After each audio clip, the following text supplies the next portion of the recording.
KPCC അടിമുടി പുനഃസംഘടിപ്പിക്കാൻ high command നീക്കം തുടങ്ങി. സംസ്ഥാനത്തെ പ്രധാന നേതാക്കളുമായി ചർച്ച നടത്തും.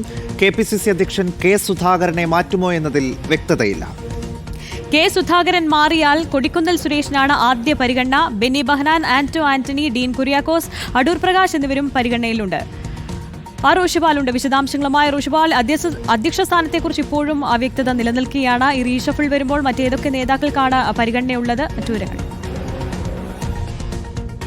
ആര്യ, രാജ്യത്തൊട്ടാകെ കോൺഗ്രസ് നേതൃമാറ്റത്തിന് തയ്യാറെടുക്കുമ്പോഴാണ് സംസ്ഥാനത്ത് കോൺഗ്രസിന്റെ മുഖം മാറ്റാനുള്ള ചർച്ചകൾ തുടങ്ങുന്നത്.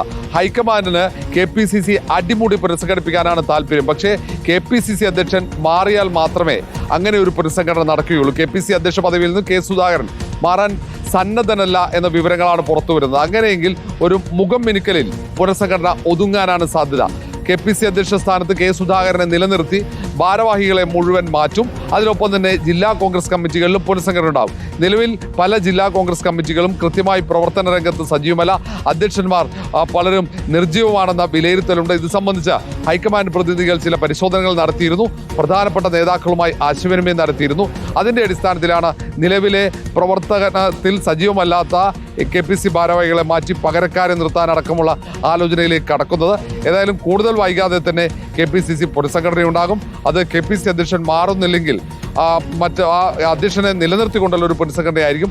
അധ്യക്ഷൻ മാറുകയാണെങ്കിൽ കൊടിക്കുന്നിൽ സുരേഷിനെ അധ്യക്ഷനാക്കാനുള്ള ആലോചനയാണ് നടക്കുന്നത്. അതല്ലെങ്കിൽ ആന്റോ ആന്റണി, ബെന്നി ബെഹനാൻ, ഡീൻ കുര്യാക്കോസ് അടക്കമുള്ള നേതാക്കളെയും അധ്യക്ഷ പദവിയിലേക്ക് പരിഗണിക്കുന്നുണ്ട് എന്ന വിവരങ്ങളാണ് വരുന്നത്. പക്ഷേ നിലവിലെ സാഹചര്യത്തിൽ അധ്യക്ഷ പദവിയിൽ നിന്നും കെ സുധാകരൻ മാറാനുള്ള സാധ്യത വളരെ കുറവാണ്.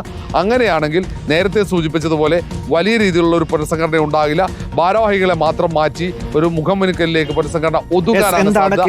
ഏതായാലും വൈകില്ല. കാരണം ഒരു അടിമുടി മാറ്റമാണോ അതോ സുധാകരനെ നിലനിർത്തി മറ്റ് നേതാക്കളിൽ ചിലരെ മാറ്റിക്കൊണ്ടുള്ള മാറ്റമാണോ വരാൻ പോകുന്നതെന്ന് കാത്തിരുന്നു തന്നെ കാണാം. റോഷിപാലാണ് വിവരങ്ങൾ നൽകിയത്.